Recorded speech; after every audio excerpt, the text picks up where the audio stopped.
Gold, trusted gold buyers. మీరు తాకట్టు పెట్టిన బంగారాన్ని విడిపించి ఈ రోజు ఉన్న మార్కెట్ ధరకు కొనబడను.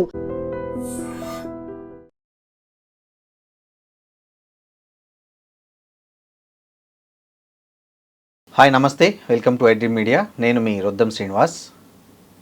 వేలాది అమరుల త్యాగఫలం, లక్షలాది ప్రజల పోరాటం, కోట్లాది తెలంగాణ ప్రజల ఆకాంక్ష కలగలిసి ఏర్పడిన స్వరాష్ట్రం తెలంగాణ.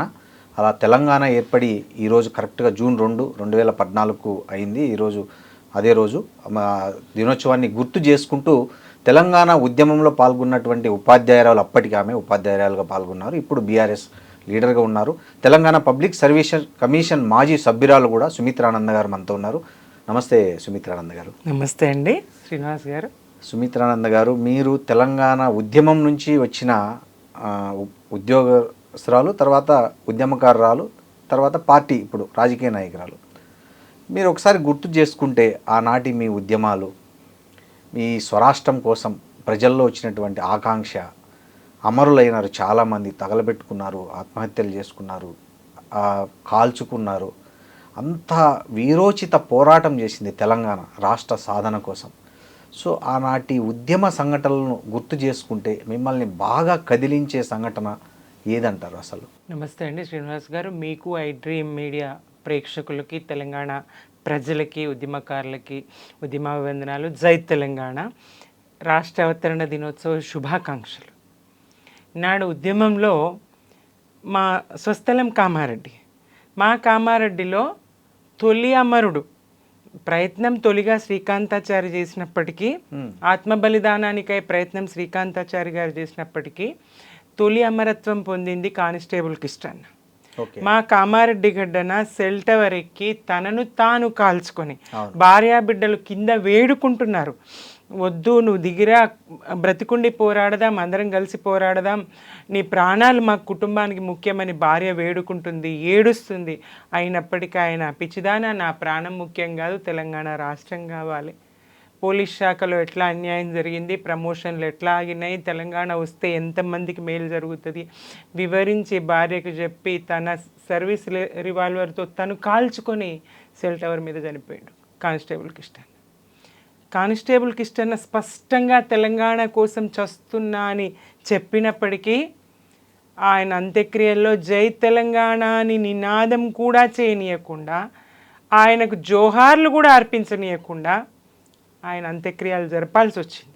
పోలీసు నిర్బంధం మధ్య అంత్యక్రియలు జరపాల్సి వచ్చింది. కంటికి పుట్టెడు శోకం సార్, దుఃఖం, బాధ. ఆయన ఎందుకు ఆత్మబలిదానం చేసుకున్నాడు? ఒక్కసారి ఆయనకు ఇప్పుడు లక్షల గొంతులు జోహార్లు బలుకుతున్నాయి, కానీ ఆ రోజు ఆయన శవం సాక్షిగా జోహార్లు అర్పించలేని పరిస్థితి ఎందుకు ఉండాలి? ఒక మాట మాట్లాడుకోలేని పరిస్థితి ఎందుకు ఉండాలి? ఇంకా ఇంకా తెలంగాణ వాదులమైన మాలో ఒక పట్టుదలను పెంచింది. లేదు, బలిదానాలు కాదు కావాల్సింది, పోరాడాలి, మనమందరం ప్రజాక్షేత్రంలోకి వెళ్ళాలి, ప్రజల్ని సమీకరించుకోవాలి. కేసీఆర్ గారి నాయకత్వంలో ప్రజల్ని సమీకరించాల్సినటువంటి అవసరం ఉన్నదని చెప్పేసి ఆలోచనతోని పట్టుదలగా మరింత ఎక్కువగా పోరాడడానికి పురికొల్పింది ఆ సంఘటన, కామారెడ్డి సంఘటన. 2001లో కేసీఆర్ గారు పార్టీ స్థాపించినప్పుడు తొలిసారిగా మా జిల్లాకు వచ్చిండు. నేను తెలుగుదేశంలో కూడా 90 నుంచి 96 వరకు పనిచేసిన. ఆ క్రమంలో సారు కేసీఆర్ గారు ట్రాన్స్పోర్ట్ మినిస్టర్గా ఉన్నప్పుడు నేను ట్రాన్స్పోర్ట్ అథారిటీ మెంబర్గా పనిచేసిన. ఇంకా 2001లో సారు దీక్ష ఏదైతే ఉద్యమం తెలంగాణ మలిదశ ఉద్యమం తీసుకున్నారో, మా జిల్లా సరిహద్దుల్లోకి రాగానే మేము వెళ్ళి ఉద్యోగ సంఘాల బాధ్యులుగా రచయితల వేదిక పక్షాన మేము పనిచేయడానికి సిద్ధంగా ఉన్నాం. మీతో పాటు తెలంగాణ ఉద్యమంలో మేం గలం కలుపుతాం, మీ కదంతో మా కదం కలుపుతామని చెప్పేసి సార్కి, కేసీఆర్ గారికి చెప్పడం జరిగింది, మాట ఇవ్వడం జరిగింది. అది మొదలు కేసీఆర్ గారి ప్రతి పిలుపుకు స్పందించి ఉద్యమంలో ముందుండడం, ఉద్యోగస్తుల్ని, ఉద్యోగ సంఘాల బాధ్యుల్ని ఒక తాటి మీదకి తీసుకురావడం, ఒక నినాదంగా అందరూ ఒకటిగా పనిచేయడం, ఒక తాటి మీదకి తీసుకొచ్చి కామారెడ్డి వేదికగా తర్వాత రాష్ట్ర వ్యాప్తంగా కూడా ఉద్యమాల్లో చురుగ్గా పాల్గొనడం జరిగింది. కేసీఆర్ గారు 2009లో హైదరాబాద్ ఫ్రీ జోన్ 14F అంశం మీద హైదరాబాద్ను ఫ్రీ జోన్ చేయబోతున్నారు అనేటువంటి అంశం మీద మరి ఇంకా హైదరాబాద్ ఫ్రీ జోన్ అయితే తెలంగాణ అప్పటికే కొలువులు కొల్లగొట్టి ఆంధ్ర వలస పాలకులు ఆంధ్ర బిడ్డలకు దారాదత్తం చేసిండ్రు, నీళ్లను మళ్లించిండ్రు, కోనసీమలో కొబ్బరి చెట్టు పడిపోతే తెలంగాణ నిధులటు మళ్లించిండ్రు. ఇక్కడ తలలకు మాత్రం వెలలు కట్టే పరిస్థితి, ప్రశ్నించిన తలకు వెల తెలంగాణలో, ప్రశ్నిస్తే నక్సలైట్ అనే ముద్ర తెలంగాణలో. నెత్తురు వారందెన్నడో నా తెలంగాణ పల్లెలో, నేలకు రాలందెన్నడో నా తెలంగాణ పల్లెలో. అట్లాంటి పరిస్థితి, పల్లె పల్లె నా పల్లేర్లు మొలిసిన పరిస్థితి. రాతంటారు కర్మంటారు అది నీ అదృష్టమంటారు, రాజిగా ఈ రాత రాసెటోడుగుల, మా రాతింతే మీ కర్మింతే మీరింతే, నీరు పల్ల మెరుగు, మేము పల్లంలో ఉన్నాం, మీరు ఎత్తు మీద ఉన్నారు, మీకు నీరందదు, మీకు చదువులు అబ్బలేవు, మీకు కొలువులు దక్కవు అని చెప్పేసి మా చదువులు మా కొలువులు కొల్లగొట్టి మా నీటిని మలుపుకొని మా నిధుల్ని మళ్లించి పాలన వివక్షతో కూడిన పాలన తెలంగాణను వెనుకకు నెట్టేసిండ్రు. అటు నూనూగు మీసాల నవయువకులు కూడా పల్లెల్లో ఉండలేని పరిస్థితి, ప్రశ్నిస్తే ఎదురుకాల్పులు, ప్రశ్నించకున్నా ఇబ్బందే. యువత అంతా దుబాయ్ వలసబాట, గల్ఫ్ కంట్రీస్కి వలసపోయే పరిస్థితి, పల్లెల్లో కేవలం ముసలి ముతక ఉండే పరిస్థితి. ఆ ముసలి ముతకకు మీరు నక్సలైట్లకు అన్నం పెట్టారని ఇనుప బూట్ల చప్పుళ్ళు, వేధింపులు, ఇట్లాంటి పరిస్థితులు ఉంటుండే. అట్లాంటి పరిస్థితుల్లో మరి ఆ వెనుకబాటుతనానికి కారణం ఎవరు, ఆ నష్టపోయింది ఎట్లా? ఆచార్య జయశంకర్ సార్ కేసీఆర్ గారి నాయకత్వాన్ని నమ్మి ఈయన వల్ల సాధ్యమవుతుందనే విశ్వాసంతో ఆయన మరి కలిసి రావడం. అలాగే కేసీఆర్ గారు కూడా కేవలం వ్యవసాయం మీద ఆధారపడి, బోరుబావుల మీద ఆధారపడ్డటువంటి వ్యవసాయం, ఆ వ్యవసాయం కూడా బోరుబావుల మీద, నీళ్ళు తలాపున గోదావరి పారుతుంది, కృష్ణమ్మ పాదాల చింతన ఉంటుంది, అయినా ఆ కాళీ అందరవలిలాగా కృష్ణమ్మ ఉంటుంది, తలాపున గోదావరి పారుతుంది, అయినా మా పంట చెల్లకు నీళ్ళందవు. గోదావరి కృష్ణమ్మలు మన బీళ్లకు మల్లాలే, పచ్చని మాగాణాల్లో పసిడి సిరులు పండాలే, సుఖశాంతుల తెలంగాణ సుభిక్షంగా ఉండాలే, స్వరాష్ట్రమై తెలంగాణ స్వర్ణయుగం కావాలే, జై తెలంగాణ జై జై తెలంగాణ. ఇలా ఉద్యమ ఆకాంక్ష, కౌల కళాలు కౌల గలాలు ప్రజల ఆకాంక్షను వ్యక్తపరిచినాయి.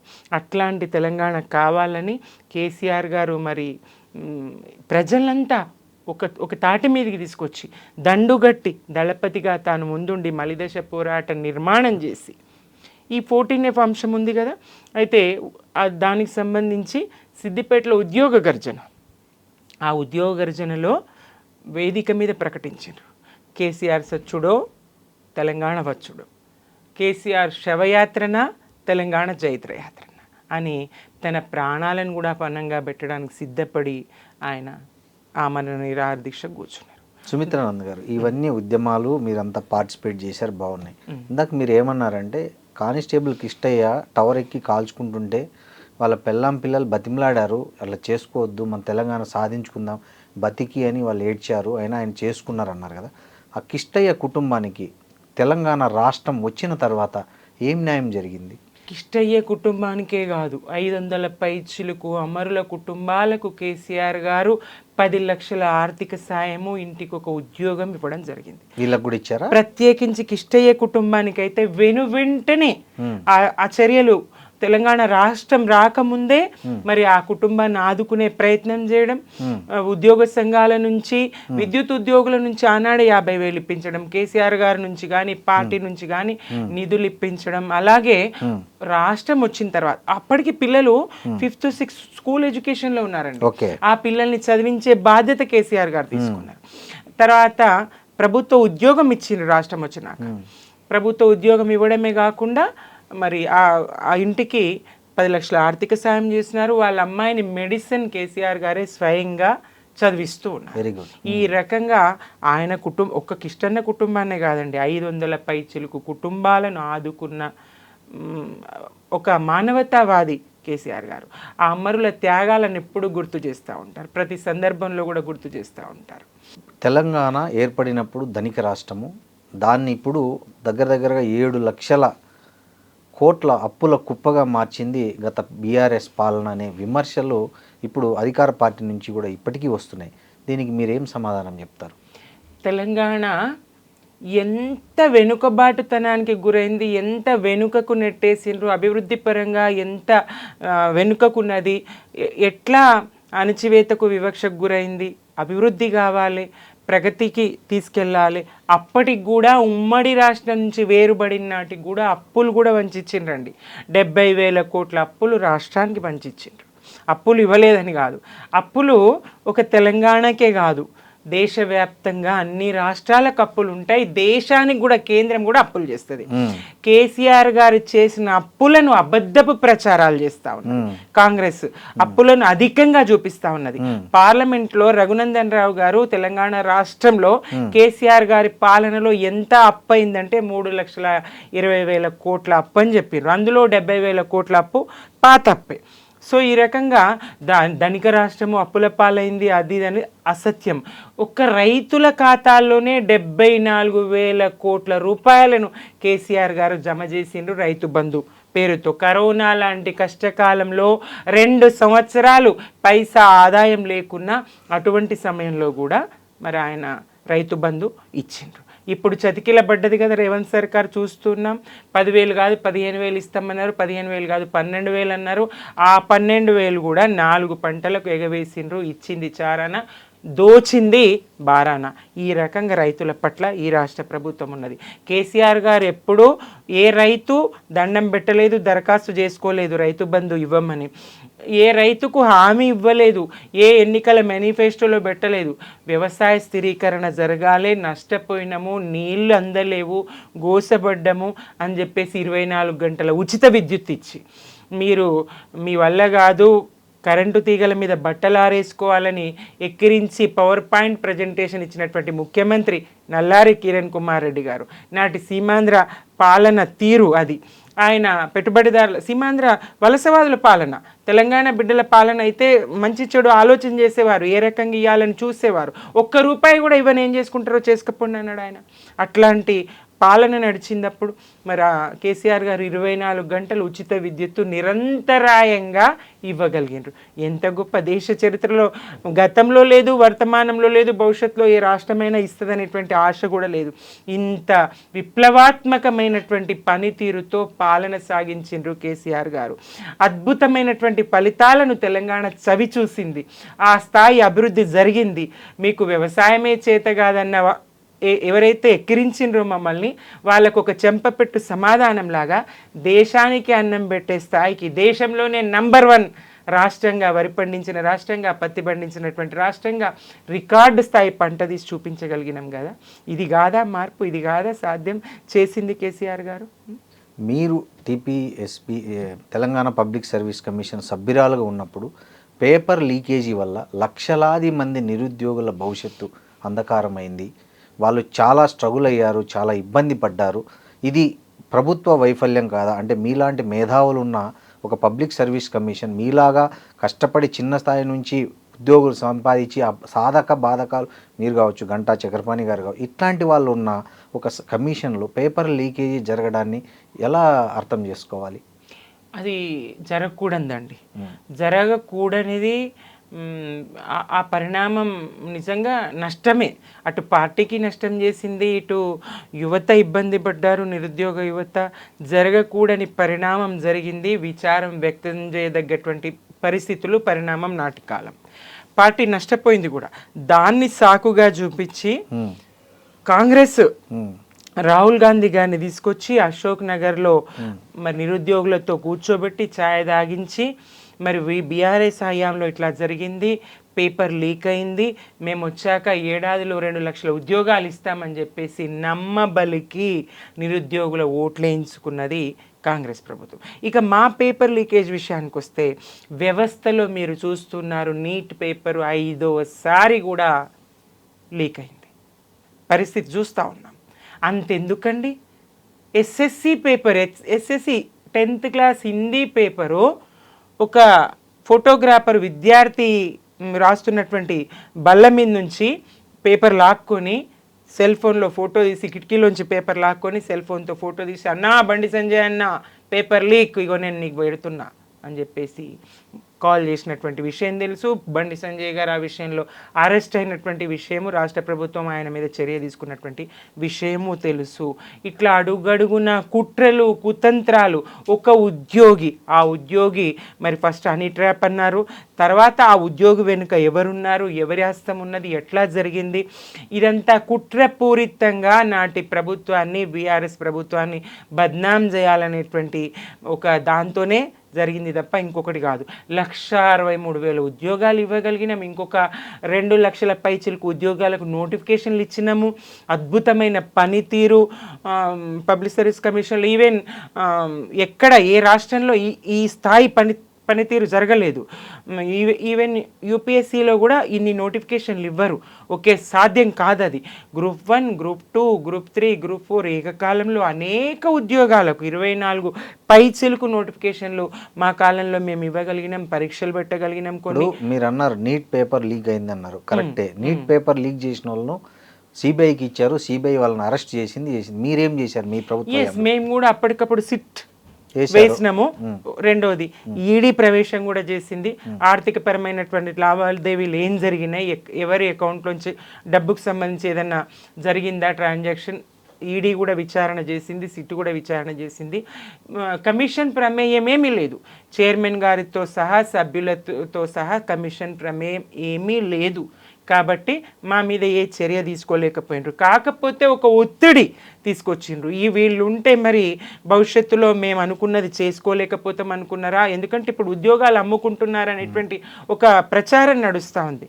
నిరుద్యోగ యువత బాధపడుతూ ఉన్నది. ఇటువంటి పరిస్థితుల్లో ఇవేమీ సాగవనుకున్నారా, ఏమనుకున్నారో ఈ కమిషన్ ఆధ్వర్యంలో పేపర్ లీక్ అయింది. కాబట్టి వీళ్ళు తప్పుకుంటేనే మేము 2 లక్షల ఉద్యోగాలు ఇవ్వగలుగుతాం, ప్రక్షాళన చేస్తాం. ప్రక్షాళన అంటే ఏంటండి? కమిషన్ మాత్రమే తప్పుకోవడమా? అదే ఎవరైతే పేపర్ లీక్ బాధ్యుడైండో, ఎవరైతే పేపర్ లీక్ చేసిండో ఆ ఉద్యోగి అక్కడే ఉన్నాడు కదా. మీరు చెప్పగలరా అతని పేరు? మీరు అతని పేరు చెప్పగలరా? ప్రవీణ్ అని ఒక ఎంప్లాయీ, ఆయన సెక్రటరీ పిఏ. ఓకే. ఎవరైతే ఈ కాన్ఫిడెన్షియల్ విభాగాన్ని చూస్తారో, ఎస్ఓ ఉంటారో, ఆ ఎస్ఓకు సంబంధించి అక్కడికి పోవడానికి కొంత ఆయనకి ఎక్కువ అవకాశం ఉంటుంది. ఎందుకంటే సెక్రటరీ పిఏ కాబట్టి ఆయన అట్లా వెళ్ళి మరి ఆ పాస్వర్డ్ ఏదో ఆయన చూసి, ఆమె డైరీలో రాసుకున్నటువంటి, ఆ ఉద్యోగి రాసుకున్నటువంటి పాస్వర్డ్ చూసి ఆ పేపర్ సంబంధించినటువంటి డేటా అంతా చోరీ చేసి ఆయన అది అమ్మే ప్రయత్నం చేసి అది ఇట్లా అరెస్ట్ చేసిండ్రు. 3-4 నెలలు 6 నెలలు పైచీలకు జైల్లో ఉన్నాడు. మళ్ళీ రూల్స్ అవి ఉంటాయి కదండి, దానికి సంబంధించి కేసు నడుస్తూ ఉంది. కమిషన్ది మాత్రం ఎలాంటి ప్రమేయం లేదు. ఈడీ విచారణ జరిగింది, సిట్ అంటే రాష్ట్రం అంటారు, ఈడీ విచారణ కూడా జరిగింది కదా. ₹1 సంబంధించి ఎలాంటి ట్రాన్సాక్షన్స్ కమిషన్ మీద లేదు. కాకపోతే మేమేమనుకున్నాం, 2.5 సంవత్సరాల పదవీ కాలం అయిపోయింది, ఇంకొక 3.5 సంవత్సరాలు మెజారిటీ కాలం ఉంది. 3.5 సంవత్సరాల పదవీ కాలాన్ని వదులుకోవడానికి కారణం ఏంటి? మా ఉద్యోగాలు ముఖ్యం కాదు, 2 లక్షల ఉద్యోగాలు ఏడాదిలో భర్తీ చేస్తా అంటున్నారు. సరే, నిరుద్యోగులకు ఉద్యోగాలు వస్తాయి కానిమ్మని మేము తప్పుకున్నాం. ఏదండి, పట్టుమని 10,000 ఉద్యోగాలు కూడా భర్తీ చేయలేకపోయి, మేము పరీక్షలు పెట్టి, మేము నోటిఫికేషన్లు ఇచ్చి పరీక్షలు పెట్టి కరెక్షన్ చేసినటువంటి పూర్తి అయినటువంటి వాటికి నియామక పత్రాలు ముఖ్యమంత్రి గారు ఇస్తారు. గతంలో కేసీఆర్ గారి పాలనలో పబ్లిక్ సర్వీస్ కమిషన్ వైపు కన్నెత్తి కూడా చూసేది కాదు. ఒక మంత్రి కానీ ముఖ్యమంత్రి కానీ ఎవ్వరూ అందులో తలదూర్చలేదు. నియామక పత్రాలు ఇచ్చే ప్రక్రియ మేము కూడా చేతుల మీదుగా చేయలేదు. వ్యవస్థ సిస్టమ్ చేసుకుంటూ పోతుంది. కలెక్టర్ ఇంటికి పోతుంది, వస్తాడు, ఉద్యోగి తీసుకుంటాడు, జాయిన్ అయిపోతాడు. దానికి కూడా పెద్ద ప్రచారము, దానికి కూడా ఫుల్ పేజ్ యాడ్లు. కానిస్టేబుల్ నియామక పత్రం ఇవ్వడానికి కూడా రేవంత్ రెడ్డి గారే ఇవ్వాలి. ఇట్లాంటి పరిస్థితులు, ప్రచారం ఎక్కువ, పని తక్కువ రేవంత్ రెడ్డి గారి పాలన. సుమిత్ర గారు, మీరు మీ నిరుద్యోగుల మీద ఇప్పుడు ఇంత కన్సర్న్ చూపిస్తున్నారు. మీరు మేనిఫెస్టోలో నిరుద్యోగులకి నిరుద్యోగ భృతి ఇచ్చారు. 10 సంవత్సరాల్లో ఎప్పుడు కానీ ఎందుకు అమలు చేయలేకపోయారు? కనీసం సెకండ్ టైం వచ్చినప్పుడైనా కూడా నిరుద్యోగ భృతి ఎందుకు ఇవ్వలేకపోయారు? ఉద్యోగ కల్పన ముమ్మరంగా చేపట్టి ఇంకా ఆ వైపు అయినప్పటికీ మీకు ఒక విషయం చెప్పాలండి, ఎక్కడికక్కడ లైబ్రరీలను ఆధునీకరించి ప్రతి లైబ్రరీలో నిరుద్యోగుల చదువుకోవడానికి అవకాశాలు, పుస్తకాలు, ఇతరాతర అన్ని అవకాశాలు కల్పిస్తూ వాళ్ళకి భోజన సదుపాయం కూడా కల్పించారండి. మెచ్చుకోవాలి ఈ విషయంలో ప్రభుత్వాన్ని. కేసీఆర్ గారి ప్రభుత్వము విద్యార్థికి ఆకలి తెలియకూడదు, విద్యార్థి ప్రశాంతంగా చదువుకోవాలి, అందరూ కోచింగ్ సెంటర్లకు వెళ్ళే పరిస్థితి ఉండదు అని చెప్పేసి మధ్యాహ్న భోజనాలు, కోచింగ్ సెంటర్లు ఎమ్మెల్యేలు కొంతమంది నియోజకవర్గ పరిధిలో ఎమ్మెల్యేలే కోచింగ్ సెంటర్లు నిర్వహిస్తూ భోజన సదుపాయంతో సహా కల్పించిండ్రు. ఆ రకమైన ప్రయత్నం చేసిండ్రు కాబట్టి వాళ్ళకి ప్రత్యేకించి వృత్తి ఇవ్వలేరేమో, అయినప్పటికీ ఉద్యోగ కల్పన భారీగా అయితే జరిగింది. 3 లక్షలే ఉన్నటువంటి ఐటీ ఉద్యోగులు కేసీఆర్ గారి పాలనలో 10 లక్షల మందికి చేరిండ్రండి. దీని ఏ స్థాయి అభివృద్ధి అర్థం చేసుకోగలం కదా. అట్లా అటు ప్రైవేట్ సెక్టార్లో ఇటు పరిశ్రమలు రావడం మూలంగా, పెట్టుబడులు రావడం మూలంగా, ఐటీ అభివృద్ధి జరగడం మూలంగా ప్రైవేటు కానీ గవర్నమెంట్ కానీ అన్ని రకాలుగా ఉపాధి అవకాశాలు, ఉద్యోగ అవకాశాలు దండిగా పెరిగినాయండి తెలంగాణలో. వ్యాపారాల వృద్ధి జరిగింది, రియల్ ఎస్టేట్ పెరిగింది, భూముల విలువలు పెరిగినాయి, పంటలు ఎక్కువగా పండినాయి. వ్యవసాయ ఆధారితమైనటువంటి రాష్ట్రం కాబట్టి తత్సంబంధమైనటువంటి వ్యవసాయానికి సంబంధించినటువంటి పరిశ్రమలు పెరిగినాయి. ఈ రకంగా ప్రజలంతా సుఖశాంతులతో జీవించే కాలంలో మరి ఈనగాచి నక్కల పాలు చేసినట్టు పుష్కర కాలం ఇప్పుడు ఈ ముష్కరుల చేతిలో రాష్ట్రం. ఇది విఫల పాలన పరంగా కాంగ్రెస్ ప్రభుత్వం విఫలమైనవి. దానివల్ల ప్రజలు నష్టపోతూ ఉన్నారు. తెలంగాణ ఈ 2.5 సంవత్సరాల్లో 25 సంవత్సరాల వెనక్కిపోయింది. ఎట్లయితే 9.5 సంవత్సరాల్లో అత్యంత వేగంగా పారదర్శకంగా అభివృద్ధి చేసి చూపించిండ్రో కేసీఆర్ గారు, కేంద్రానికే మోడల్గా కేంద్ర ప్రభుత్వమే అనుసరించింది కదా. మోడీ గారు 2 ఎకరాల వరకు కొద్దిమంది రైతులకు ఏదైతే ఆయన ఇస్తున్నారో కిసాన్కి సంబంధించి వ్యవసాయ పెట్టుబడి పిఎం కిసాన్ యోజన కేసీఆర్ గారి పథకమే కదా. అలాగే కేసీఆర్ గారిని ఏ ఆడపిల్ల అడిగిందండి? కళ్యాణలక్ష్మి 50,000తో ప్రారంభించి పెరుగుతున్న ధరలకు అనుగుణంగా 75,000, ₹1,00,000, 1,116లుగా చేసిండ్రు ఆయన. నాకు తెలిసి ఓ కందుకూరు వీరేశలింగం పంతులు, రాజా రామ్మోహన్ రాయో, ఇంకెవరో సంస్కర్తలు కూడా చెయ్యలేని పని, సంస్కర్తల వల్ల కూడా సాధ్యం కాని పని కేసీఆర్ గారి వల్ల అయింది. బాల్య వివాహాలు ఆగలేవా? 18 సంవత్సరాలు నిండే వరకు ఆడపిల్ల పెళ్లి చేయకుండా ఆగిండ్రు. ఆ వరకు ఖాళీగా ఉంచలేక చదివించిండ్రు. శారీరకంగా, మానసికంగా ఆడపిల్ల దృఢంగా ఎదిగింది, చదవగలిగింది, ఉద్యోగ అవకాశాలు పొందగలిగింది. అన్ని రకాలుగా జనాభాలో సగమైనటువంటి స్త్రీని కేసీఆర్ గారు ఎంత ప్రోత్సహించిండ్రు. విద్యాభిషేకంగా ఆడపిల్లలకు గురుకులాలు స్థాపించిండ్రు. అలాగే మెడికల్ కాలేజీలని ఒక్కటని కాదండి, కేసీఆర్ గారి అభివృద్ధి దేశానికే రోల్ మోడల్. రాష్ట్రం అంటే ఇట్లా ఉండాలి. రాష్ట్ర సాధన ఆయన వల్ల అయింది, రాష్ట్ర అభివృద్ధి ఆయన వల్ల అయింది. 2.5 సంవత్సరాల్లో వీళ్ళు రాష్ట్రాన్ని సర్వభ్రష్ట ప్రభుత్వం సర్వనాశనం చేసి విడిచిపెడతా ఉన్నదండి. సుమిత్రానంద గారు, ఆకాశంలో సగమైన మహిళల కోసం కేసీఆర్ గారు చాలా చేశారని మీరు ఇప్పుడు కొన్ని పథకాలు చెప్పారు. అలాంటి కేసీఆర్ గారు మొదటి 5 సంవత్సరాల్లో ఒక్క మహిళా మంత్రిని కూడా తన క్యాబినెట్లో చేర్చుకోలేదు. నిజమేనండి. రెండోసారి 9 నెలల తర్వాత, అది కూడా తీవ్రమైన విమర్శల నేపథ్యంలో కేవలం 2 మంత్రివర్గంలో చోటు ఇచ్చారు.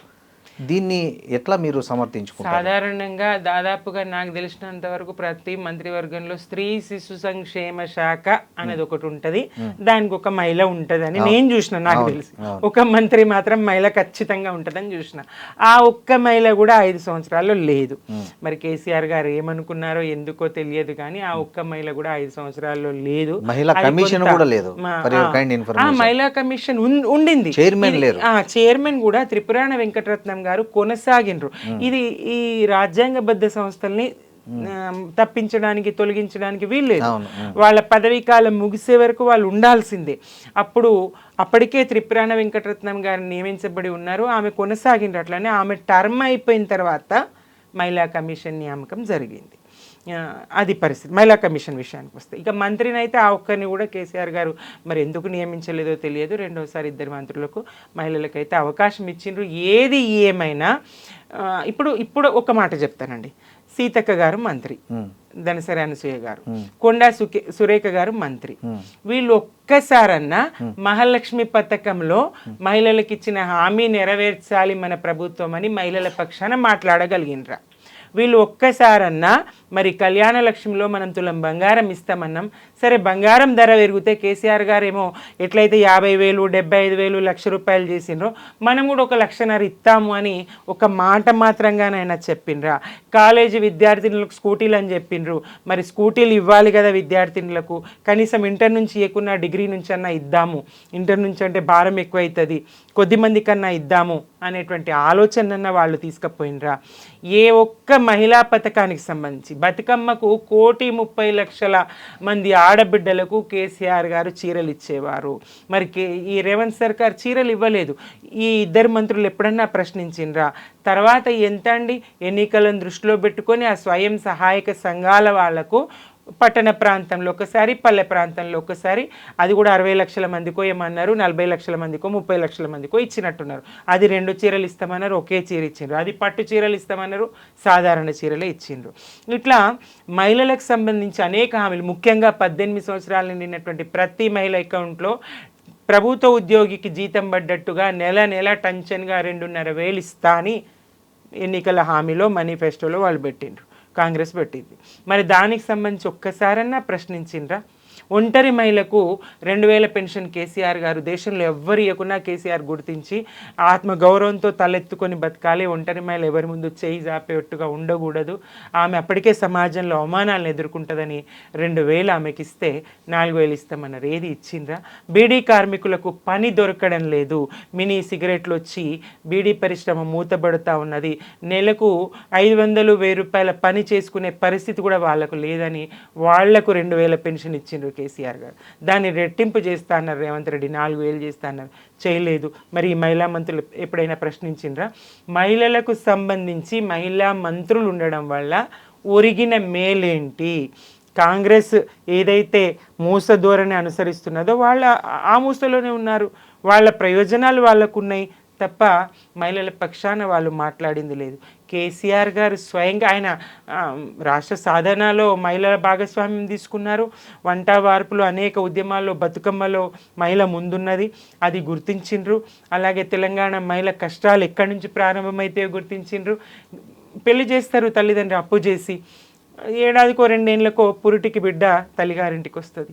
ఆ కుటుంబానికి ఎంత భారం? ఇవాళ రేపు అన్ని సిజేరియన్లు, దాదాపు మరొక 50,000 నుంచి 1,00,000 రూపాయల వరకు ఆ ఇంటి మీద భారం. ఈ పరిస్థితులు ఉండొద్దు. డాక్టర్లకు ప్రోత్సాహకాలు ఇచ్చి సాధారణ ప్రసవాలు చేయండి, ప్రభుత్వ ఆసుపత్రిలో ప్రసవాలు చేయండి, సిజేరియన్లను తగ్గించండి, అత్యవసరమైతే అవసరమైతేనే చేయండి అని మహిళలు ఉండి చేయలేని పనిని కేసీఆర్ గారు చేసిండ్రు. 13,000 ఆర్థిక సాయం చేసిండ్రు. గర్భిణీ స్త్రీ బాలింత ఒక 6 నెలలన్నా పనికి దూరంగా ఉండాలి. ఆడపిల్ల పుడితే 13,000, మగపిల్లాడు పుడితే 12,000. కేసీఆర్ కిట్టులో అన్ని న్యూట్రిషన్ కిట్టులో ఆ తల్లికి ఆరోగ్యానికి సంబంధించినటువంటి అంత ఇది ఉండి మాతా శిశు మరణాలు, తల్లి బిడ్డల మరణాలు తగ్గించిండ్రు కేసీఆర్ గారు. ప్రభుత్వ ఆసుపత్రిలో సుఖ ప్రసవాలు జరిగేటట్టు చూసిండ్రు కేసీఆర్ గారు. ఇట్లా మహిళకు సంబంధించి ఉన్నటువంటి కన్సర్న్ కేసీఆర్ గారికి ఉన్నంత నాకు తెలిసి నా 56 సంవత్సరాల జీవితంలో ఏ ముఖ్యమంత్రిని చూడలేదండి. మహిళల మీద అంత కన్సర్న్ ఉంటే 2014లో బీఆర్ఎస్ నుంచి 10 మంది మహిళలు పోటీ చేశారు. అదే 2018కి వచ్చేసరికి 4 అయ్యారు. దీన్ని ఎలా కన్సర్న్ అనుకుంటారు? అంటే మహిళలకు రాజకీయ ప్రాతినిధ్యం ఒక్కటండి, కొత్త రాష్ట్రము అక్కడ మహిళలకు ప్రధానంగా మహిళా రిజర్వేషన్ లేకపోవడం, చట్టసభల్లో మహిళా రిజర్వేషన్ అవసరం వినండి, దానికి కారణం ఏంటో నేను చెప్తా. ఈ కారణం ఏంటో నేను చెప్తా. మహిళా రిజర్వేషన్ లేకపోవడం, ఎక్కడో ఒక చోట, ఇప్పుడు కామారెడ్డి అనుకోండి, నన్ను అభ్యర్థిగా సారబెట్టారు. అక్కడ ఒక బలమైన ఆర్థికంగా ఎదిగినటువంటి వేరే 2 పార్టీలో ఇంకో పార్టీయో అక్కడ ఉన్నటువంటి ఎవరైనా పురుష అభ్యర్థిని పెడితే ఆర్థికంగానో మరో రకంగానో ఆయన అప్పటికే రాజకీయాలు ఉన్న వ్యక్తి అయితే ఆయన నేను తట్టుకోగలుగుతానా? ఇట్లా మరి అధికారానికి ఒకవేళ దూరం అయితే, అదే లేదు రిజర్వేషన్ ఉందనుకోండి, అన్ని పార్టీలు అక్కడ మహిళనే పెడతాయి. ఖచ్చితంగా అందులో బలమైన మహిళ, బలమైన ప్రజల కోసం పనిచేసే మహిళ, ప్రజల పక్షాన నిలబడే మహిళ, పోరాడే మహిళ వాళ్ళు ఎన్నుకునే అవకాశం ఉంటుంది. అక్కడ మరి డబ్బు కూడా ప్రధానమైనటువంటి రోజులు ఎన్నికల్లో ఇప్పుడు పరిస్థితి. ఆ రకంగా మహిళలు వెనుకబడతారేమన్న ఆలోచన ఉండిందో మరేంటో తెలియదు కారణం.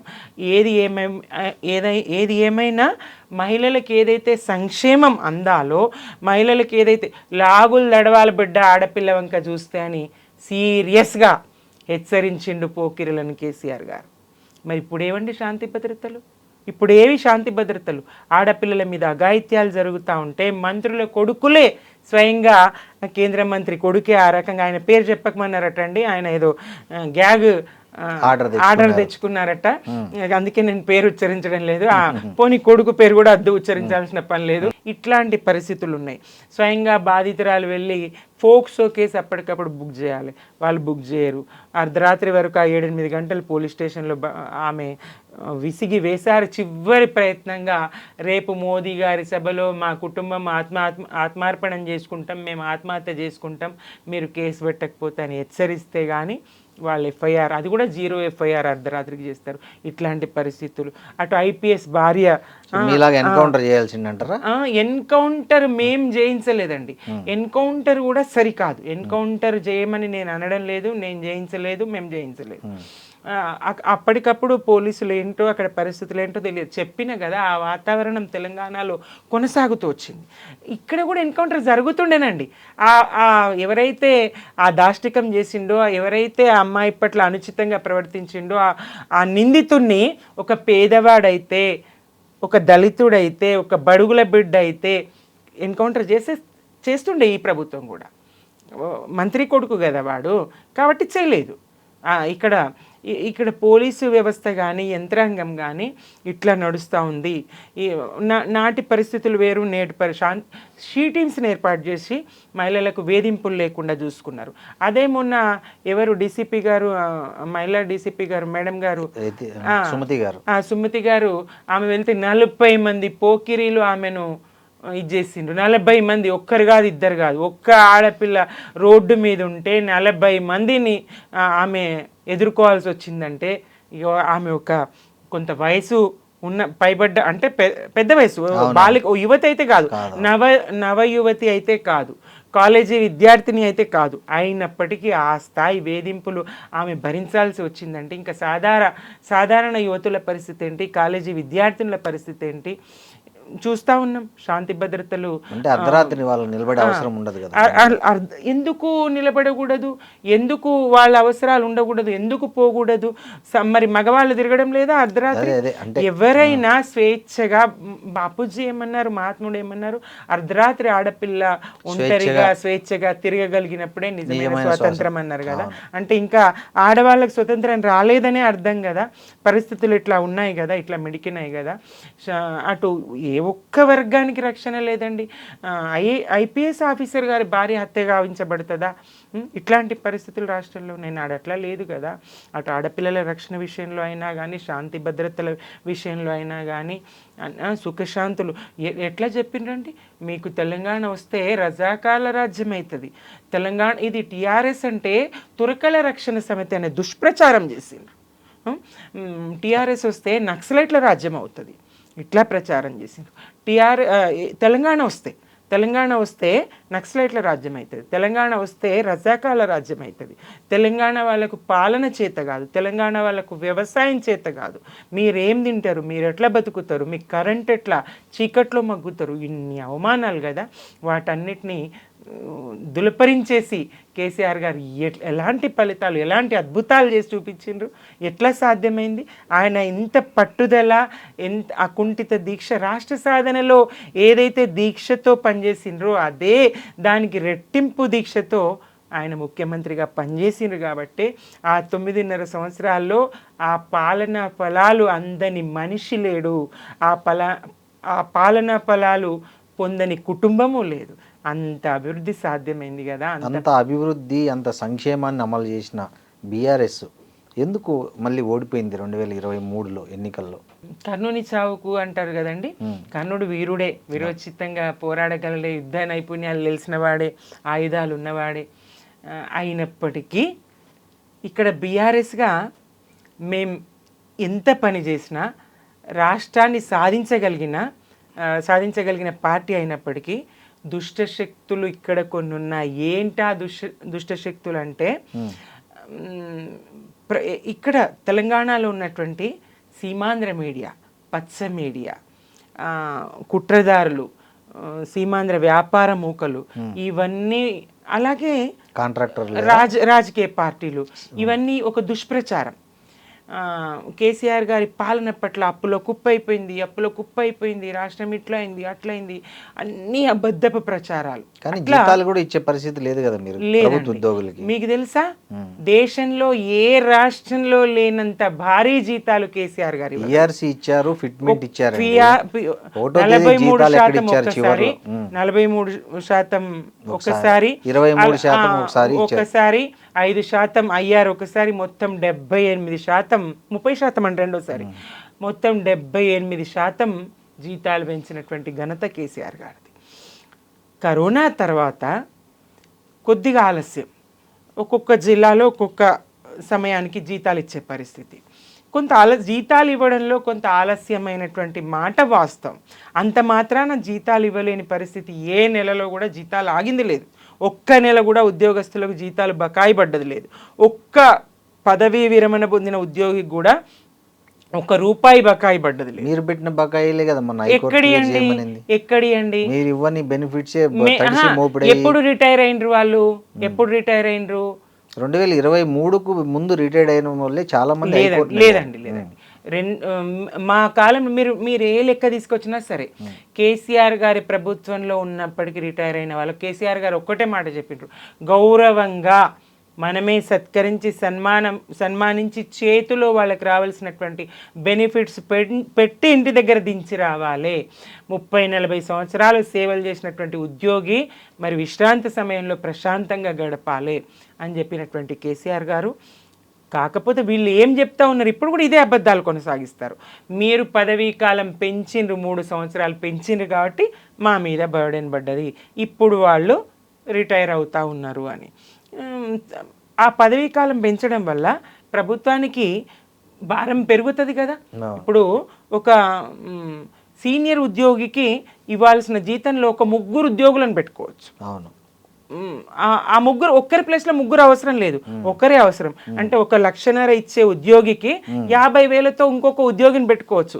నెలకు ₹1,00,000 ఆ ఉద్యోగి వేతనంలోంచి మిగులుతాయి కదా.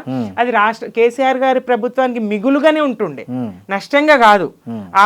ఆ పదవీ విరమణ వయసు 58 సంవత్సరాలే ఉంచితే కేసీఆర్ గారి ప్రభుత్వానికి ఆర్థికంగా భారం తగ్గుతుండే. కానీ మరి ప్రజల ఆరోగ్య స్థితిగతులు మెరుగుపడ్డాయి, అన్ని వైద్య సదుపాయాలు అందుతూ ఉన్నాయి, ఆరోగ్యంగా ఉన్నారు. అనుభవంతో కొత్త రాష్ట్రం, అనుభవజ్ఞులు పనిచేస్తే అభివృద్ధి జరుగుతుంది అని చెప్పేసి వాళ్ళని కొనసాగించడం జరిగింది. బెనిఫిట్స్ ఇవ్వాల్సి వస్తుందని వయసు పెంచలేదండి. వాళ్ళ జీతాల నుంచే వాళ్ళ బెనిఫిట్స్ ఇవ్వచ్చు, వాళ్ళ జీతాలు మిగులు జీతాల నుంచి రిటైర్ అయిన వాళ్ళకి బెనిఫిట్స్ ఇచ్చేయచ్చు. అది జరిగింది. ఇప్పుడు వీళ్ళు ఏ ఒక్కరికి ఇయ్యలేక ప్రతిసారి ఆ మీడియా రాస్తుంది ఉద్యోగులకు శుభవార్త, పదవి విరమణ పొందిన ఉద్యోగులకు శుభవార్త. వాళ్ళకి ఇవ్వడానికి శుభమైందండి, అది కూడా పూర్తి స్థాయిలో ఇస్తనే లేరు. అదేం శుభం, అదేం శుభవార్త? DL 3 బకాయి ఉండేవి కేసీఆర్ కాలం నాటికి. నేను రాగానే మొత్తం ఇచ్చేస్తా అని చెప్పిండ్రు. మా ప్రభుత్వం రాగానే మొత్తం ఇప్పుడు 6 బకాయి పడే పరిస్థితి. PRC 6 నెలల్లో నేను అమలు చేస్తా అన్నారు, 2.5 సంవత్సరాలు అయింది, ఇంతవరకు లేదు.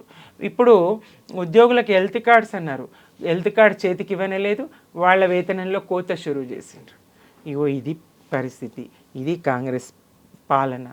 ఈ వైఫల్యము అన్ని వర్గాల ప్రజలు గమనించిండ్రు, అన్ని రకాలుగా విఫలం చెందింది కాంగ్రెస్ పార్టీ. అదే రాహుల్ గాంధీ గారు, అదే ప్రియాంక గాంధీ గారు, సోనియా గాంధీ గారు ఒక్కసారన్నా తెలంగాణలో పాలన ఎట్లా ఉన్నదని ప్రశ్నిస్తూ ఉన్నారా? ఒక్కసారన్నా వాళ్ళు డిక్లరేషన్లు ఎక్కడ చేసిపోయినరో అక్కడికి వచ్చి ఆ డిక్లరేషన్ల అమలు జరుగుతుందా లేదా చూసిపోయినరా? వాళ్లకు బాధ్యత లేదా? పూర్తిగా రాష్ట్రం మీదనే నెట్టేస్తారా? మరి పరిస్థితులు ఏంటి, పాలన ఏంటి? మరి 2 లక్షల ఉద్యోగాలు అంటాం కదా, ఇచ్చిండ్రా? కనీసం ఎన్ని ఇచ్చిండ్రని రాహుల్ గాంధీ గారు ప్రశ్నించిండ్రా? లేదే. మీది నుంచి కాంగ్రెస్ని బద్నాం చేస్తారు రేవంత్ రెడ్డి గారు.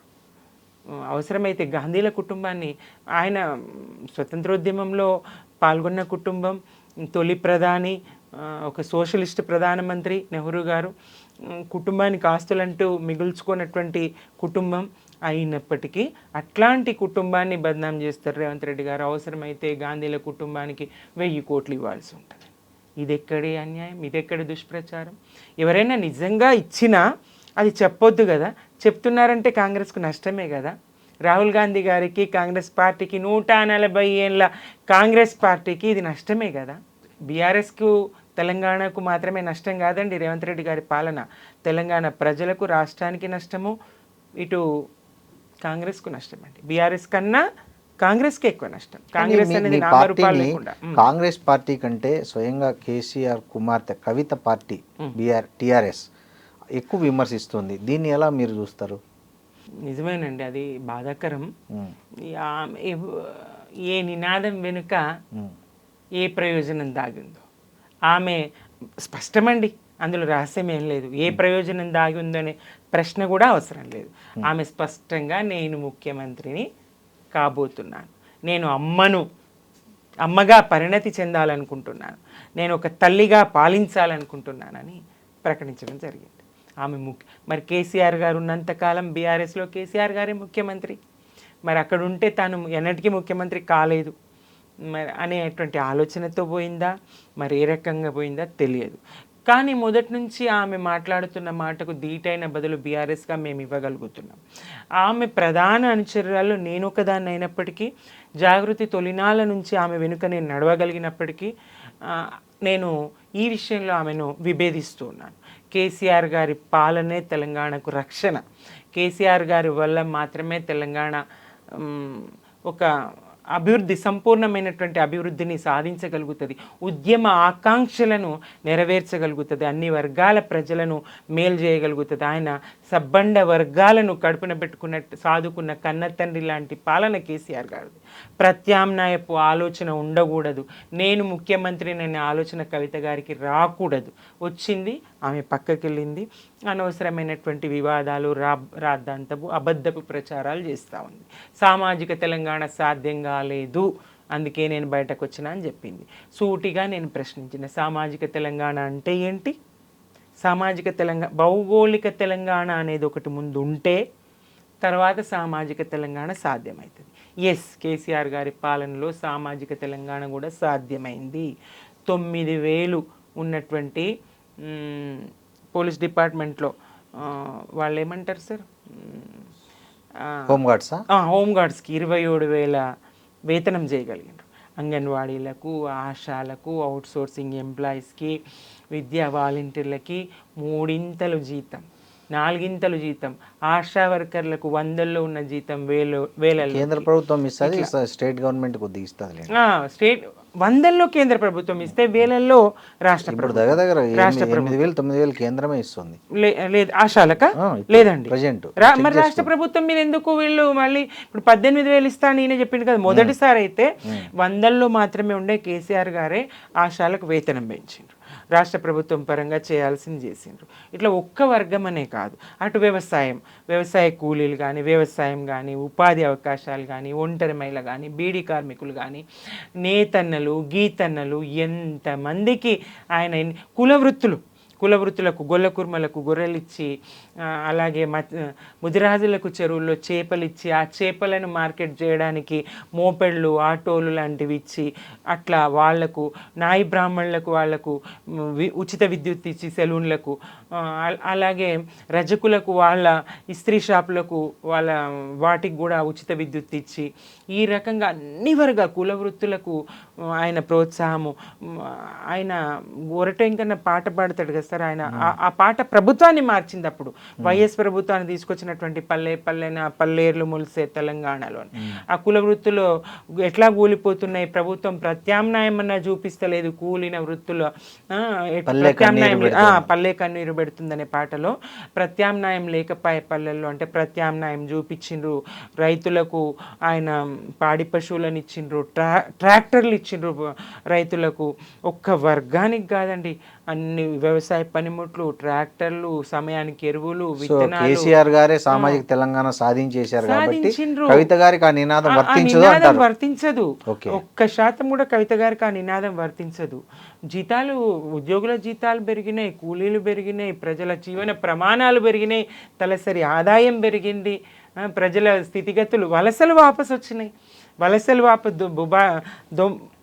దుబాయ్ నుంచి, బొంబాయి నుంచి వలసలు వాపసు వచ్చినాయి. అన్ని రకాలుగా కూడా రాష్ట్రం ప్రగతి పతాన కేసీఆర్ గారి పాలన ఉన్నది. అక్కడే ఉండి సూచనలు చేసి ఇంకేదైనా చేయాల్సింది కానీ తాను వేరు కుంపటి పెట్టడం, బయటకు వెళ్ళడం, ఆమె వెనుక ఎవరో ఉన్నారు అనేటువంటి ప్రచారం అయితే జరుగుతా ఎవరున్నారని సాధారణంగా అందరూ ప్రజలంతా ఆమె వెనుకైతే రేవంత్ రెడ్డి గారు ఉన్నారనేటువంటి స్థాయి ప్రచారం చేస్తూ ఉన్నారు. గతంలో వైఎస్ షర్మిల పార్టీ పెట్టినప్పుడు కేసీఆర్ గారు వదిలిన బాణం అన్నారు. మళ్ళీ ఇప్పుడు కవిత గారిని కేసీఆర్ గారు వదిలిన బాణం అంటారు. ఇది ఎక్కడ దుర్మార్గం? షర్మిల పార్టీ పెట్టినా కేసీఆర్ గారు వదిలిన బాణమే, కవిత గారు పార్టీ పెట్టినా కేసీఆర్ గారు వదిలిన బాణమే, కేసీఆర్ గారిని ఎవరు తిట్టినా కేసీఆరే తిట్టించుకోండి. ఇది ఎక్కడి అట్లా ఉంటుంది రాజకీయాల్లో?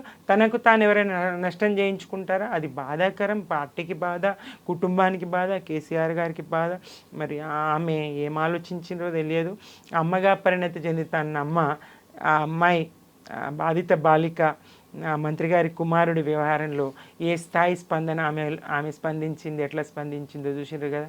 రాజకీయాల్లో ప్రధానికి లేఖ రాసింది ఆమె కదా, దీన్ని న్యాయం చేయండి అని. మీ పార్టీ కూడా రాయలేదు కదా. ఏం మాట్లాడింది ఆమె? ఏ రాజకీయాల్లో లేని పిల్లగాడు ఆయన గురించి పట్టించుకోవడం అవసరమా? అంటే రాజకీయాల్లో లేని ఎప్పుడండి ఆమె బయటకు వచ్చింది ఆ విషయంలో? అందరూ ఏమై అమ్మగా పరిణతి చెందుతా అన్నారు కదా, ఏమైంది అని ప్రశ్నించిన తర్వాత కదా బయటకు వచ్చి కూడా ఈ రకమైన నెగటివ్ కామెంట్స్. ఆమె మేజరో మైనరో తెలియదు, ఈతగాడు రాజకీయాల్లో లేని పిల్లగాడు, ఈయన గురించి ఇంత ఇష్యూ అంటే. రాజకీయాల్లో లేని పిల్లగాడు తప్పు చేస్తే వదిలిపెట్టొచ్చా? రాజకీయ నాయకులు మాత్రమే తప్పు చేస్తే ప్రశ్నించాలా? మంత్రి గారి కుమారుడిగా మరి ఆయనకు చట్టం, పోలీసులు 10 రోజులు ఆయన దొరక్కున్నా మరి ఎలాంటి చర్యలు లేవు. అంటే దాని మీద ఆమె లేట్ గా స్పందించింది, ఆలస్యంగా, అది కూడా నెగటివ్ గా స్పందించింది. ప్రభుత్వం కంటే బీఆర్ఎస్ మీద ఎక్కువ విమర్శలు చేస్తా ఉంది. అటు బీజేపీని అనేది ఉండదు, ఇటు కాంగ్రెస్ అనేది ఉండదు, ఇటు ప్రజల పక్షాన పోరాడేది ఉండదు, ఇటు బాధితుల పక్షాన నిలబడేది ఉండదు. కేవలం బీఆర్ఎస్ ఇది అది అని బీఆర్ఎస్ మీద బురద జల్లే ప్రయత్నమే తప్ప ఇంకొకటి లేదు. సుమిత్రానంద గారు నెక్స్ట్ ఎన్నికల్లో ఎక్కడి నుంచి పోటీ చేస్తున్నారు? కేసీఆర్ గారు ఆదేశిస్తే ఎక్కడి నుంచి అంటే అక్కడి నుంచి నేను సిద్ధం. కవిత గారి మీద అయినా? ఎస్, ఎక్కడి నుంచి అయినా నేను సిద్ధం. ఆమె మీద పోటీకి కూడా మీరు సిద్ధం? కేసీఆర్ గారు ఆదేశిస్తే, పార్టీ ఆదేశిస్తే ఎక్కడి నుంచి పోటీ చేయమన్నా సిద్ధం. లేదు పోటీలో నువ్వు వద్దన్నా నేను సిద్ధం. మొదటగా మేము పనిచేసిందంతా తెలంగాణ రాష్ట్రం కావాలని. ప్రధానమైనటువంటి మా ఆకాంక్ష, మా డిమాండు, మా పోరాటము రాష్ట్రం కావాలి అని సాధించుకున్నాం కేసీఆర్ గారి నాయకత్వంలో. 100% దానికోసం మొదట, పదవులు అనేటివి తర్వాత. ప్రధానంగా ముందు వరుసలో ఆయనతో కొద్దిమందిమే ఉండొచ్చు, వెనుక 100,000, 1,000, లక్షలు కావచ్చు. మొదటి వరుసలో ఉన్న మేమైనా, చివరి వరుసలో ఉన్న వాళ్ళైనా రాష్ట్రమే కదా కావాలని పోరాడింది. లక్షలాది మందికి పదవులు ఇవ్వడానికి ఉండవు కదా, 119 కదా తెలంగాణలో ఉన్న అసెంబ్లీ సీట్లు. మరి దానికి అనుగుణంగా ఎక్కడ ఎవరు ఫిట్ అవుతారు, ఎక్కడ ఎవరికి అవకాశం ఇవ్వాలి, ఎవరికి గెలుపు అవకాశాలు ఉన్నాయి, ఇవన్నీ సమీకరణలు ఉంటాయి. కులము ఉంటుంది, ఆర్థిక బలము ఉంటుంది. ఎన్నికలు అనేసరికి అనేక అంశాలు అక్కడ ముడిపడి ఉంటాయి. కేవలం పోరాటము, కేవలం నాయకత్వ లక్షణము, కేవలం మాట్లాడగలిగేటువంటి ఇదనే కాదండి. అన్ని రకాలుగా ఎన్నికల వ్యవస్థ, ప్రజాస్వామ్యం అట్లా మారుతూ ఉన్నది. ఎన్నికలు, ప్రజాస్వామ్యం ఇదంతా కూడా చూస్తున్న రాకూడని మార్పులు వచ్చినాయి. రాజకీయాల్లో, ఎన్నికల వ్యవస్థలో రాకూడని మార్పులు వచ్చినాయి. ఏదైనా సిద్ధమేనండి, దేనికైనా సిద్ధమే, ఎక్కడ చేయమన్నా సిద్ధమే. ఏ పని అప్పచెప్పినా ప్రత్యక్ష ఎన్నికలనే కాదు, ప్రత్యక్ష ఎన్నికల్లో అంటే ప్రత్యక్ష ఎన్నికల్లో లేదు, ఏ బాధ్యత నాకు అప్పగించినా ఆ బాధ్యత నేను నిర్వర్తించడానికి నా శాయశక్తులు నేను ప్రయత్నం చేస్తా. థ్యాంక్ యూ అండి. మరోసారి మీకు తెలంగాణ రాష్ట్ర అవతరణ శుభాకాంక్షలు. ధన్యవాదాలండి. మీకు కూడా.